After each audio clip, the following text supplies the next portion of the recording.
Honorable audience, distinguished speakers, ladies and gentlemen. I am honored to contribute to this year's forum and to support the reflection on consolidating resilience in the Eastern Neighbourhood. Over the last decade, a particular paradigm of security has emerged. We are faced with a multiplication of risks and threats, including hybrid ones of a diverse and unprecedented nature. Threats are becoming more complex and more difficult to detect and address. Their transnational character is also pointing to the fact that no one is immune.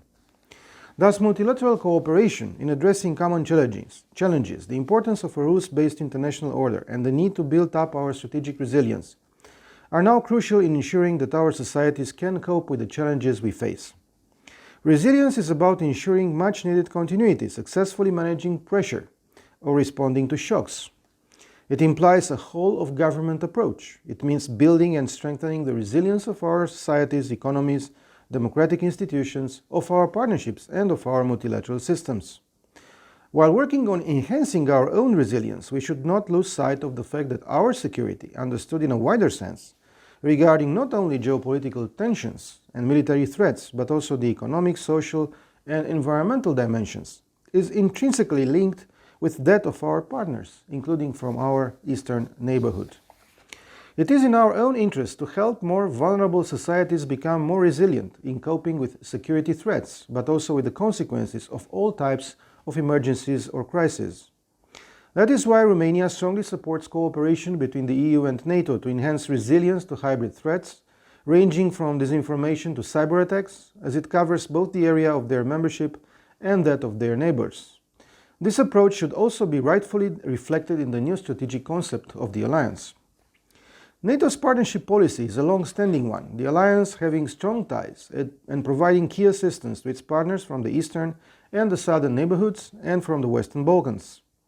In this regard, a defense capacity building initiative and dedicated partnership instruments such as trust funds should be further developed, as they are useful instruments and mechanisms in providing tailored and focused support. As part of Romania's commitment to support the consolidation of the region's resilience, we have set up this year the Euro-Atlantic Center for Resilience, with the aim of promoting a strategic approach to resilience and of providing a platform for meaningful engagement with experts and civil society representatives. Once fully operational at national level, the center will be open to all allies and partners. Prioritizing resilience through policy measures and actions features already prominently among the recommendations put forward by the European citizens in the context of the Conference on the Future of Europe. From Romanian citizens, we heard strong calls for a more resilient union, for building more resilience through education, and capabilities to respond to cyber challenges in the context of accelerated digital transformations. And these are only a few examples. I am confident that there are similar calls for more resilience from other European citizens. Also on the EU side, the Eastern Partnership, through its bilateral and multilateral dimensions, is the most effective tool to support resilience and sustainable development in the Eastern Neighbourhood. The partnership is also at a key stage. We need to make sure that the strategy and the objectives for the post-2020 era, which we will agree upon at the long overdue Eastern Partnership Summit in just a few days' time, will be implemented. There are three dimensions for projecting sustainable EU influence in support of a stable and democratic neighborhood. First, consolidating the political dialogue. Second, advancing stability and security projects in the region. And third, carrying out efforts aimed at building or enhancing our partners' resilience. Of all, the most effective answer to the overlapping challenges facing the Eastern Neighbourhood today is, in my opinion, resilience. I believe that our approach to supporting our partners should take into account not only the multifaceted nature of this concept, but also the shared and specific challenges that our partners are confronted with.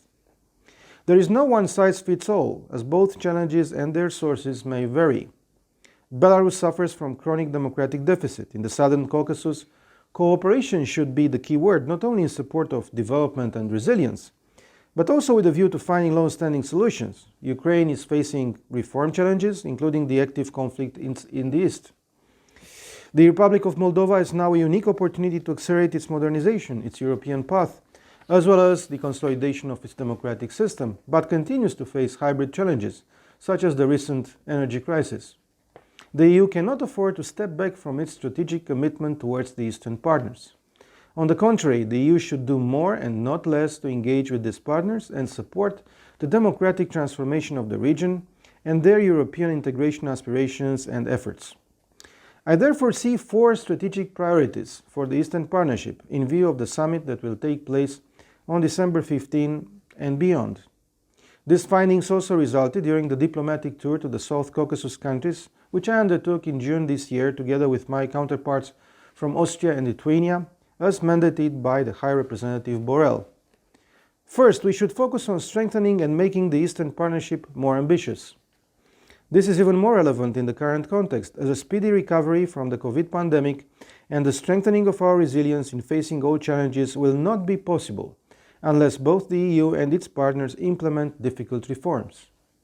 The European aspirations of a number of our partners, as well as the efforts they make to back those aspirations with concrete reforms, need to be acknowledged and supported. Second, recommitting to our shared fundamental values as the very foundation that underpins the transformational nature of our partnership. This is key to achieving long-term stability and sustainable development. They show us the true north in a world that is more complex and unpredictable than ever. Third, we need to foster deeper sectoral cooperation with the most advanced and the most ambitious partners in areas such as transport, energy, people-to-people contacts, green economy, and digital transition, health policies, climate trade and investment facilities. This should be based on merits in the implementation of reforms and without prejudice to the inclusivity of the Eastern Partnership. Only by balancing differentiation and inclusivity we can take the Eastern Partnership forward.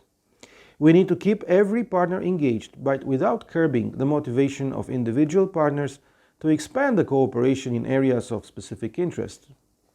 Fourth, last but not least, strengthening the security of the Eastern Neighbourhood, both in terms of supporting our partners in their struggle against hybrid threats and with regard to the settlement of the protracted conflicts. I strongly believe that we need to work on a security and defense dimension of the Eastern Partnership, as we have committed ourselves to do. The most telling examples in this regard are the provisions of the association agreements and of the EU-Armenia Comprehensive and Enhanced Partnership Agreement, where the objective of developing dialogue and deepening cooperation in the field of security and defense, including CSDP, is stated. Moreover, our partners are asking for strengthened security cooperation. In the spirit of joint ownership, we should be able to address their interests. And because I mentioned protracted conflicts, which is a topic of strategic interest for Romania, I want to emphasize that there is a constant need for re-energized efforts at all levels to resolve these conflicts. NATO and the EU should maintain this issue of protracted conflicts in Eastern Europe on their agendas. In fact, this subject should be on the agenda of every multilateral organization through an integrated approach to conflicts and crises. These conflicts poison the security climate and have long-lasting consequences, affecting the stability of the region and of the Euro-Atlantic area as a whole. They also affect the capacity of the countries with such conflicts to perform the reform processes, thus weakening their capacity to act upon the European values and principles. Last year in October, I put forward a proposition, backed by 10 other EU ministers of foreign affairs, to have a more applied EU discussion on protracted conflicts.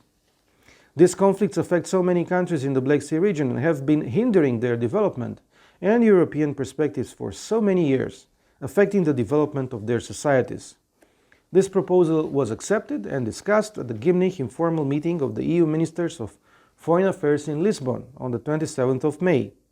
Following this step, as I mentioned before, together with my colleagues from Austria and Lithuania and in coordination with the High Representative Borrell, I have embarked on a diplomatic tour in June to the South Caucasus countries, Armenia, Azerbaijan and Georgia. We conveyed a clear message of EU commitment to supporting the security, stability and prosperity of all 3 Southern Caucasus countries, stressing that the EU has the means and the will to be much more present in the region and to get involved in the settlement of these conflicts. At the subsequent Foreign Affairs Council, I have presented a comprehensive set of conclusions and proposals which need to be followed on at EU level.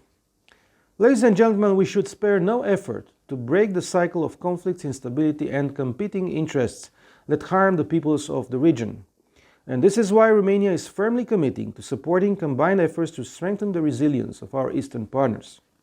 This principled support comes from understanding our common strategic interest of projecting and facilitating a climate of security, democratic stability and socio-economic progress in our immediate neighborhood and at the Black Sea, benefiting the Euro-Atlantic community, the EU and its partners. We have to build leverages in the region and to demonstrate that the EU is a persistent and a relevant global actor. Thank you for your kind attention.